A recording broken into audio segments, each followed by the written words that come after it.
All right, guys, 15B. 15B is about grouped data and histograms. Guys, you ready? The main purpose of organising data into tables and graphs is to see the data as a whole. When a table has too many rows or columns, the graph has too much detail, and such an overview is much more difficult. The usual approach in such situations is to group the data. This reduces the number of rows or columns on the table and reduces the amount of clutter on the graphs. So then we have some notes here on grouping data. So numerical data, whether discrete or continuous, may be grouped, so the resulting table and graph give a clearer overview of the data. The grouping involves intervals of equal class width. Don't ever try to make them different sizes. And you will also need to find a class center. Grouping involves ignoring information. What information are we ignoring? Maybe have a look down here. So this one here is if I use every single score between 0 and 10, and this one's been grouped. When I put it in a group, what information am I ignoring or losing? Things that you got reasons, correct? What did you say? It's like throwing coins. You never land tails. Yeah. Put tails on it. That's true. So what Acacia was saying was that it means that you are losing the individual scores, which I think is what you're getting at there. Precision, yes. So because you knew that there were exactly 2 1s and 4 2s, when you put them in a group together and have a class center in here, and you have 6 things all together, you now no longer know how much of each one you have. You're kind of taking an approximate value in there. Okay, so that's the information that you are losing. Data on a boundary should be treated consistently, and the treatment should be noted. It may be placed in the lower or the upper interval. Now this one has been avoided, but sometimes you'll see tables that say from 1 to 2 and then from 2 to 4. And that might be more for continuous data because you might have things all the way up to 1.999. Where do you put it? So you need to know, is it going to go in the lower bracket or the higher bracket? So often we put in less than signs or things like that to indicate which one to go in. But that's not going to be such a factor in the ones that we're doing today. All right, so our questions. Example number 1. Consider the test result of a spelling test that was given to 40 students and had a maximum possible mark of 10. So here are the questions, the data, sorry. We have 0 all the way through to 10, and then we have the frequency of each one. The grouped data is been put, they've been paired up, so 1 to 2, 3 to 4, and so on. And we want to complete that table. To find a class center, it's either directly in the middle, or if it's a little bit more abstract, you add the 2 numbers together and divide by 2. Okay, so this one would be 1.5, 3.5, 5.5, 7.5, and 9.5. Okay, then we need to find the frequency of them. So 1 to 2 means I'm combining those 2. I'm ignoring the 0. Okay, the 0 got ignored because there was no one who got 0. Okay, so I didn't actually need that one. But from 1 to 2, we have a total of 6 people. And from 3 to 4, there's 3 people. 5 to 6, 6 plus 8 makes 14 people. 7 and 6 together make 13 people, and 2 plus 2 makes 4. Okay, so we've grouped our data so that's not quite so intense, okay? So then we have to draw some graphs.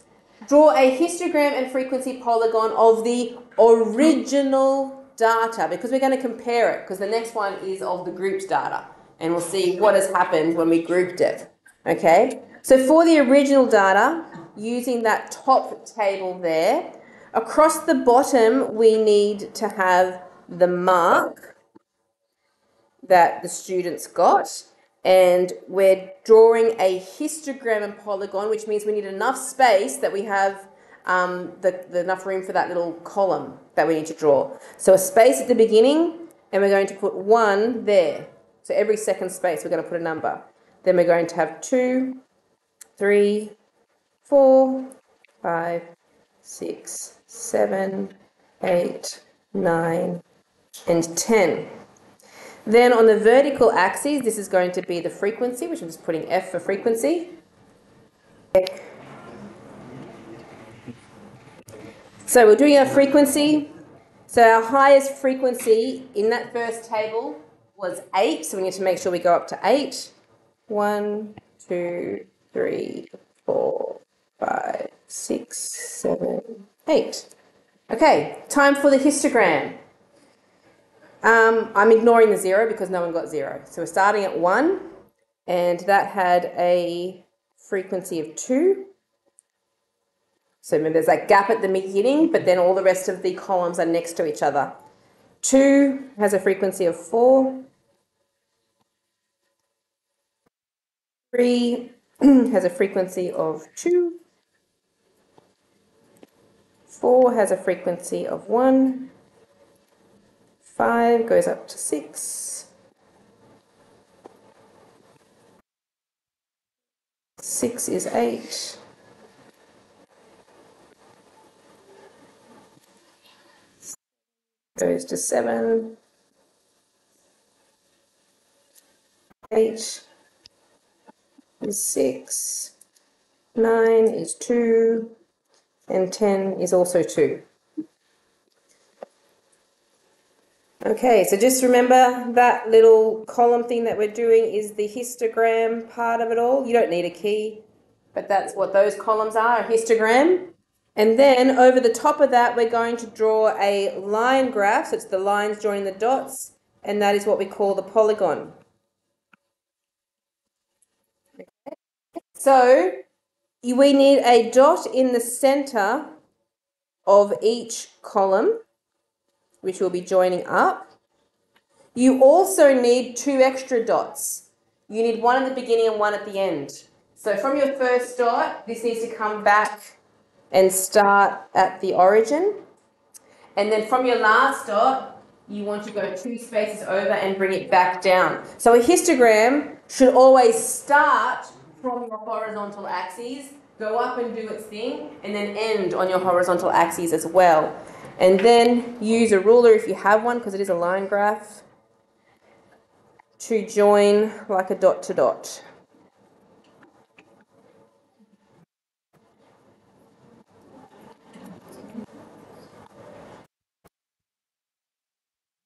I don't want to rotate.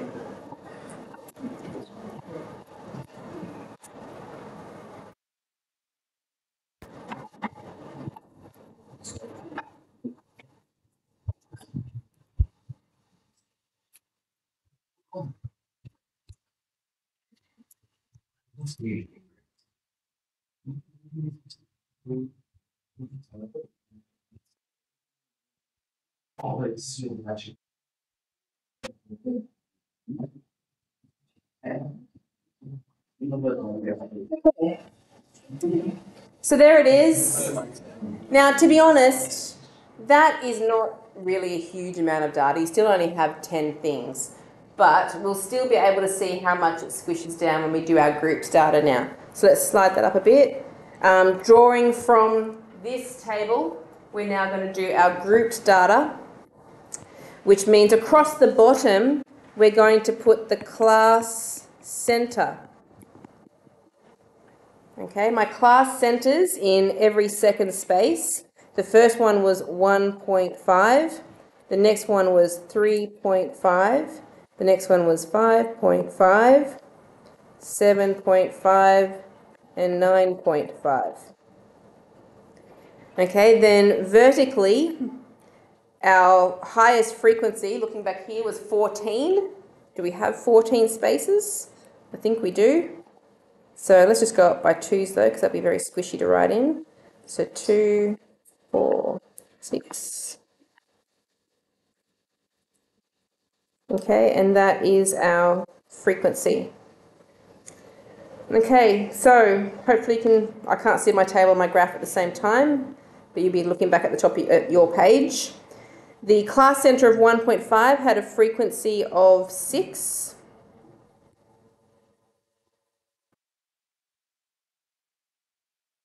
Class centre of 3.5 is 3. 5.5 was 14.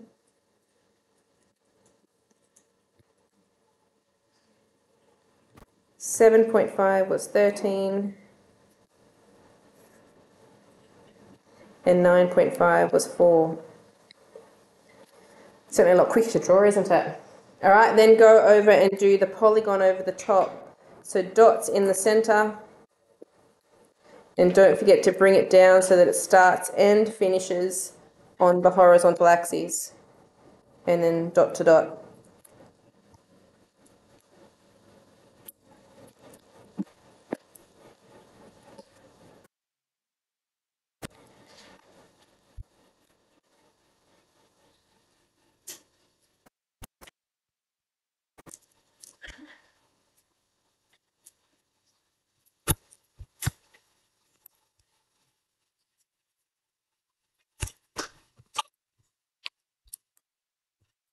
All right, so looking at the two different graphs that we have drawn, they are both showing you the same thing, obviously. You can see that there's a big cluster, most of your scores are clustered in here between the 5, 6, 7, 8, 9, you see here from 5 to 9.5 range.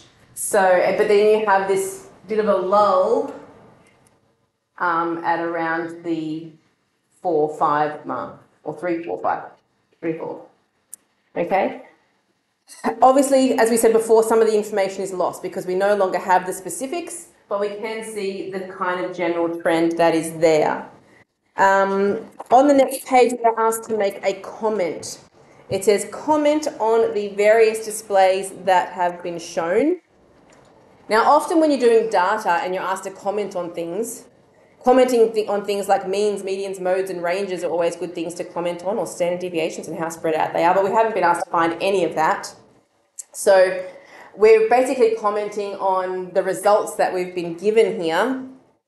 So there probably could be lots of different things. Anyone else want to make a comment before I make one? What I said was, because this is a test, okay, out of 10, and you're getting a lot of scores in here about the 5.5 in the middle, and you've actually got quite a few scores that are lower than that. Maybe this is an indication that there were a few students in here that were struggling with their spelling, something like that. Although there is still some good marks, but you don't have very many kids, you don't have very many kids that are up at the higher end and getting 10 out of 10 on their spelling list for the week kind of thing. Anyway, you can make a comment of some kind. Let's put something in here. So I'm going to say the histogram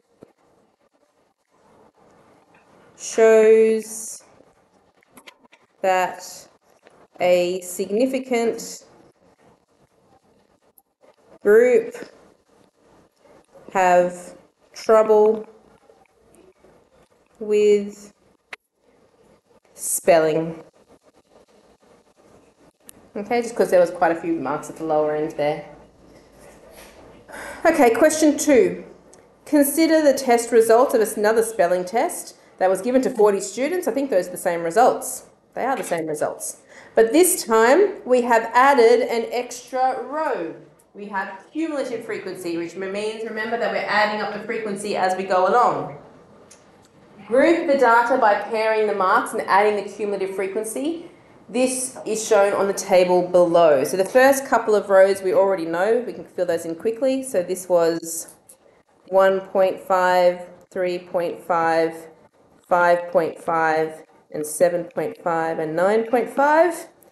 The frequencies were 6, 3, 14, 13, and 4. They're the exact same numbers as last time, all right? So then we're just adding this cumulative one, which means we start with 6. We add on the next number in the frequency, which is the 3. So 6 plus 3 is 9. Then you add on the 14 to get 23. Add on the 13 to get 36. And add on the 4, which gives you 40. So that's one really good thing about a cumulative frequency graph, is that that last number there should be the same as the total number of people that you were surveying, right? So there was 40 people that did the test, so that is 40 there, which means you haven't missed anybody's results when you put it into the table. Now we want to draw a cumulative frequency histogram and ogive. Ogive, if you want to write a note in there, or some people say ogive, I don't mind either way you pronounce it.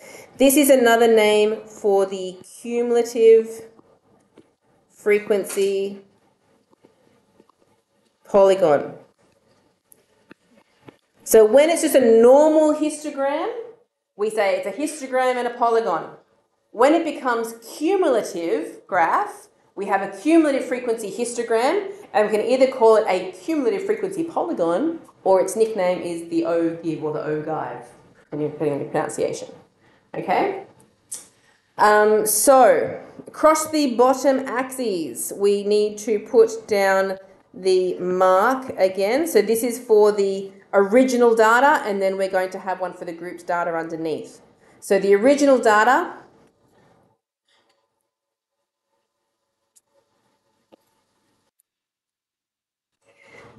what was I saying? So across the bottom, we're putting in the mark, which means every second space, we're going to have 1, 2, 3, 4, and so on. Okay, and then we are drawing cumulative frequency, which means that I've got 40 people, so I need 40 to be my total, my highest point there, which is not going to fit going up in ones. 5, 10, 15, 20, 30, 35, 40, so you have to go by fives.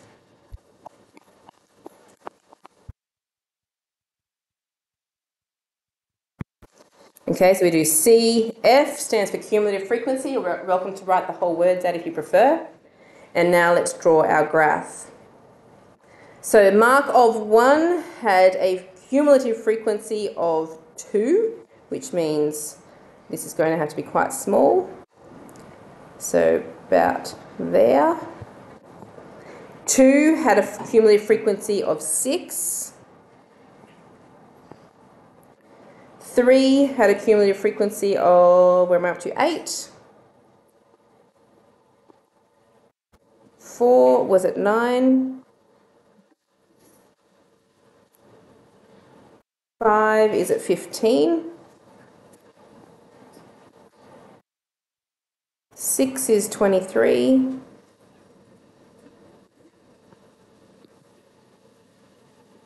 7 is 30. 8 is 36. 9 is 38. And 10 is 40. Okay, so it's cumulative, which means those columns should be getting higher every single time as you go across. If you have things that the columns are getting shorter again, you have definitely done something wrong. Okay, cumulative. They're getting bigger and bigger because you're adding things on as you go along. Okay, then we need to do the ogive across the top of that. So when you do the polygon for this, it's not in the center that you put the dots. They go from corner to corner. Okay, so you do a dot in the top right-hand corner of each one. And the extra dot we need is at the bottom left of the first one. So the polygon should be going through each column. Okay, not to the center. It's going through each one and then join it up.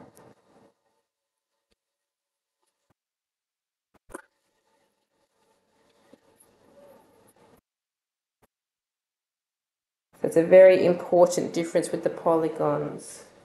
Normal histograms, they're in the center. Cumulative, they're from corner to corner. Okay, now let's draw another one for our grouped data, which will be a little bit faster, hopefully. So this time our class center is going down the bottom.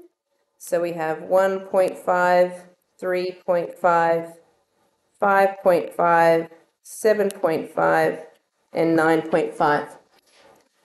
On the vertical, we're going up by 5s again. 5, 10.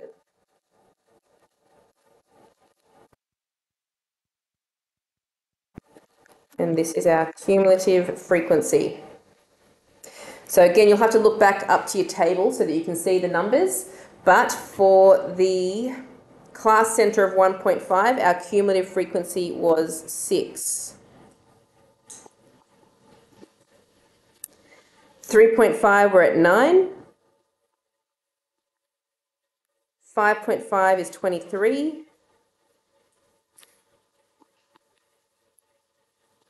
7.5 is 36.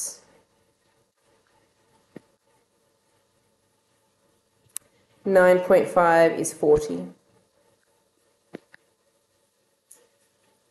Okay. And again, the O guide, we're going from corner to corner. So you draw your dots and then join them up. The polygon, never comes back down. Remember when we did the histogram, I said it starts at the horizontal axis, goes up and comes back down. Cumulative frequency just goes up and up and up and up and stays there. It's cumulative, staying up there at the top. All right, there are our graphs. There's one more part to this. Part D. Use the cumulative frequency tables to calculate the median using the original data and the grouped data. Compare them. Now, we have got 40 scores in this set of data. So to find the middle, the position of the middle, maybe I should write that here, position, can be found using n plus 1 over 2. I'll write that bigger. The position of the median can be found by doing n plus 1 over 2. Okay? So n being the total number of scores that we have, which is 40. So I have 40 plus 1 over 2, which makes 20.5. The 0.5 tells me that it is between two things. It is between the 20th number and the 21st number. So now I have to go back and count through. So let's go back to the original table first. I want the 20 and 21. So for the original data, so 9, 15, and then I'm all up to 23. So 20 and 21 are both in here. Yes, which is a median of 6. So the original median equals 6. Let's do the grouped median. Okay, now go to our grouped data. Okay, again, we're still after the 21 and 22. No, 20 and 21. So 9 here, there's the jump into the 20s. So it's going to be in this one, which says between 5 and 6. How would I write that as a median? I would use the class centre, 5.5. So I am getting a slightly different result when I'm putting things into grouped data. Which one's more accurate? The original, because we haven't lost any of the information. Okay, it's still close enough though. It's still a pretty good approximation. Okay, so that's enough of histograms and polygons. Now we go on to our next part, which is means and standard deviations of a sample.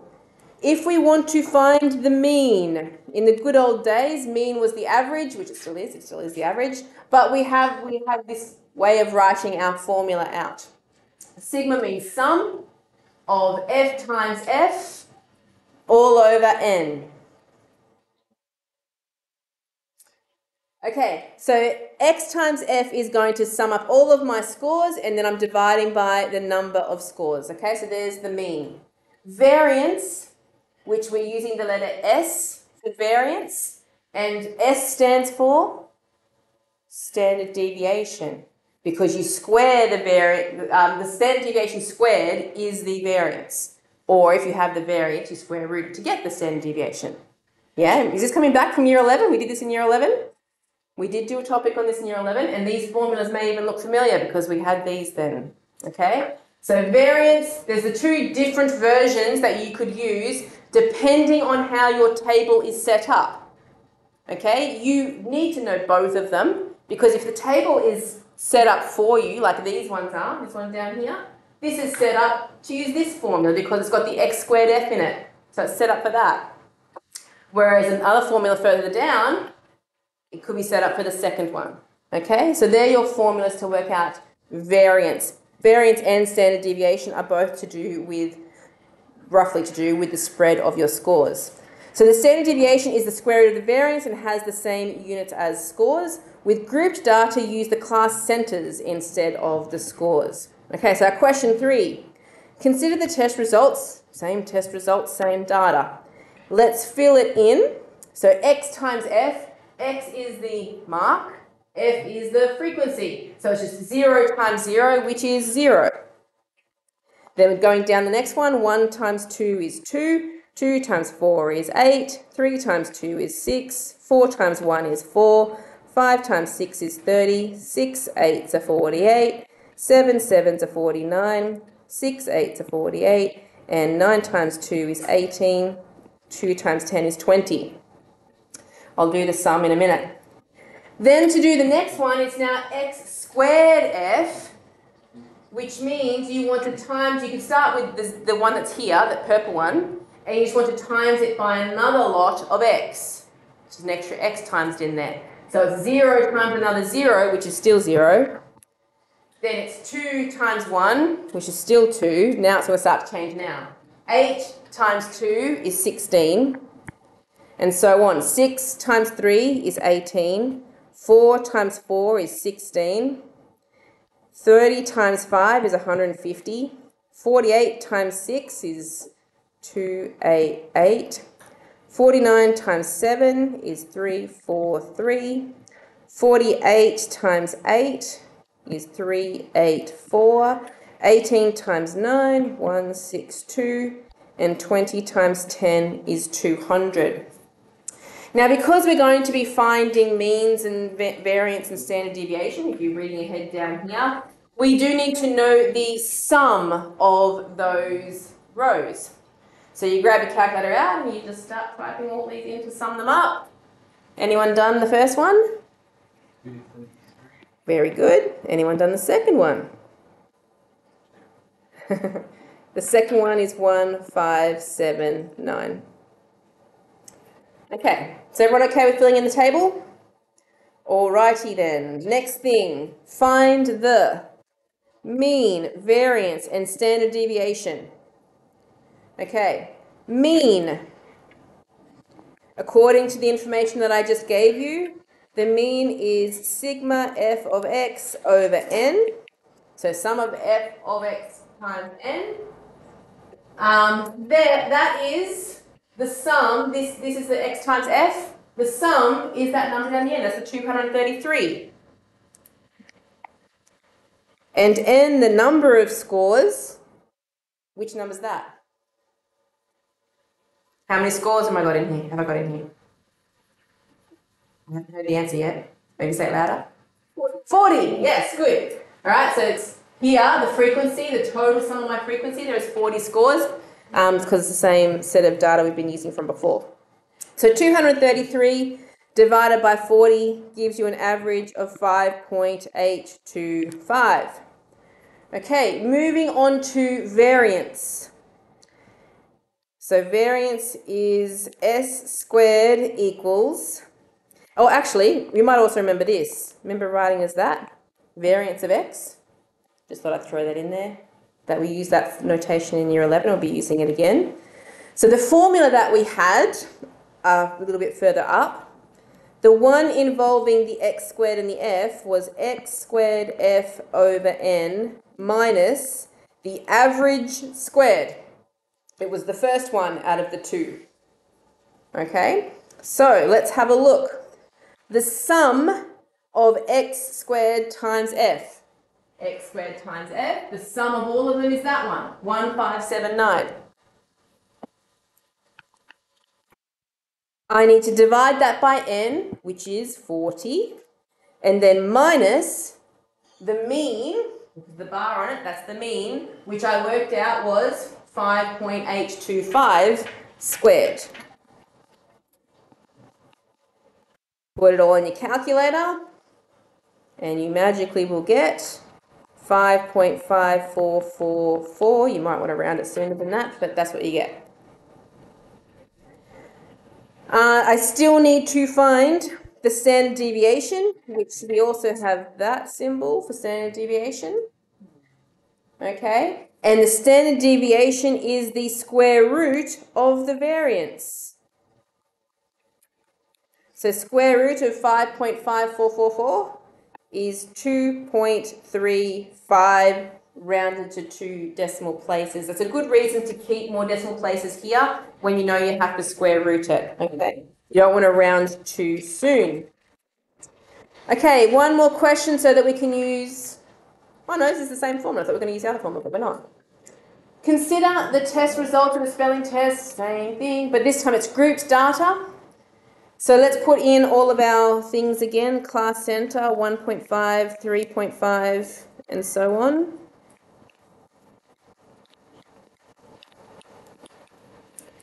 Whoa.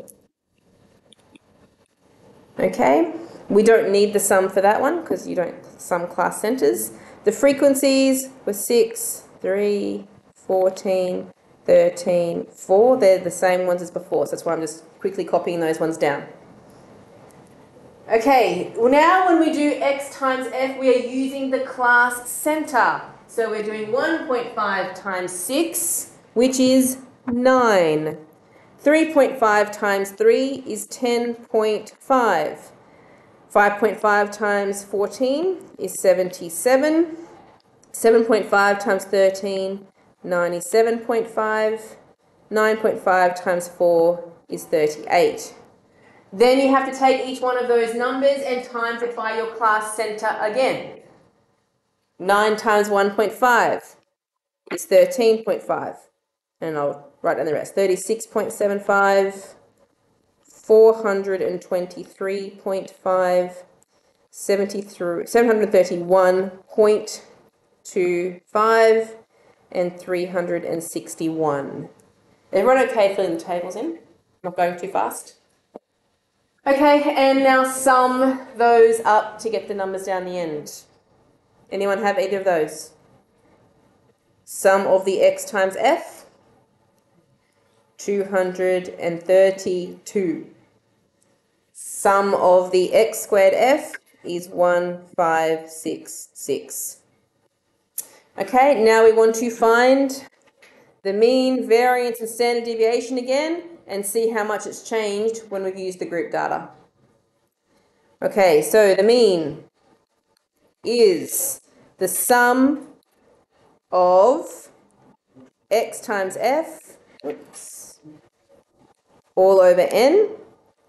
So from my table, the sum of x times f is 232 over 40, which is 5.8. What did we get last time? 5.825. It's pretty close. Okay. Then our variance, which is our standard deviation squared, is the sum of the x squared f over n minus the mean squared.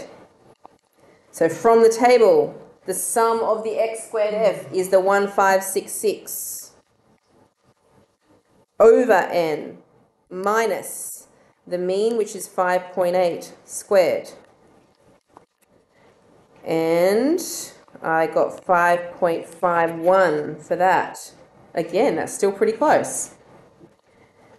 And finally, the standard deviation means I want to square root 5.51, which gives you 2.35, which is exactly what I had to 2 decimal places last time. So when you see it like that, the group data, when you're doing mean, standard deviation, and variance, it's not making a very big difference as to the type of data that you're using, which is why it's okay when we're doing analysis to use group data. All right, so 15B, please.